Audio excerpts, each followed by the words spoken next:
Once upon a time, in the ancient city of Savatthi, there lived a young woman named Kisa Gotami. She loved her son more than anything in the world. But tragedy struck when her beloved son fell ill and passed away. Overwhelmed with grief and unable to accept her son's death, Kisa clung desperately to his lifeless body, refusing to believe that he was gone. She wandered the streets of Savatthi, tears streaming down her face, asking anyone she met if they could help bring her son back to life.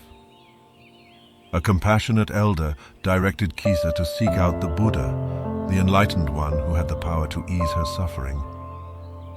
Seeking solace, Kisa went in search of the wise and compassionate Buddha, hoping he could work a miracle and bring her son back to life.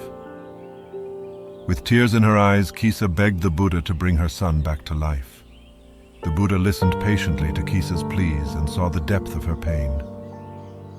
He gently explained to her that death is an inevitable part of life and that no amount of grieving could bring her son back.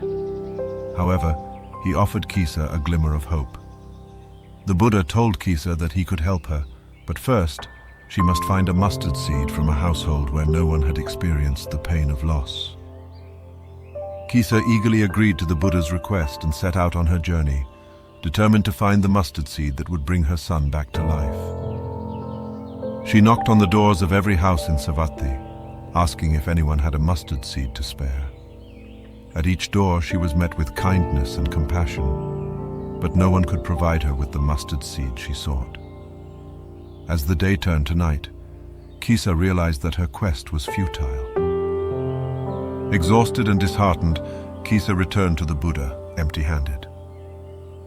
She confessed that she had been unable to find the mustard seed he had asked for. The Buddha smiled gently at Kisa and revealed to her the lesson behind her journey. He explained that in seeking the mustard seed, Kisa had come to understand the universality of suffering. Everyone she had encountered had experienced loss and grief in some form, just as she had.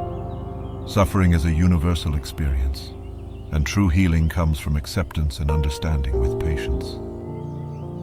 Through her journey, Kisa learned to accept the impermanence of life and the inevitability of death. She realized that her son's passing was part of the natural order of things, and that true healing could only come from within. With a newfound sense of peace and acceptance, Kisa bowed to the Buddha in gratitude and took refuge in his teachings. She let go of her attachment to her son and found solace in the knowledge that all beings are subject to the cycle of birth and death. And so, the story of Kisa Gotami and the mustard seed teaches us the profound value of patience, acceptance, and understanding in the face of life's inevitable challenges and losses. It reminds us that true healing comes from within, and that by embracing the impermanence of life, we can find peace and liberation from suffering.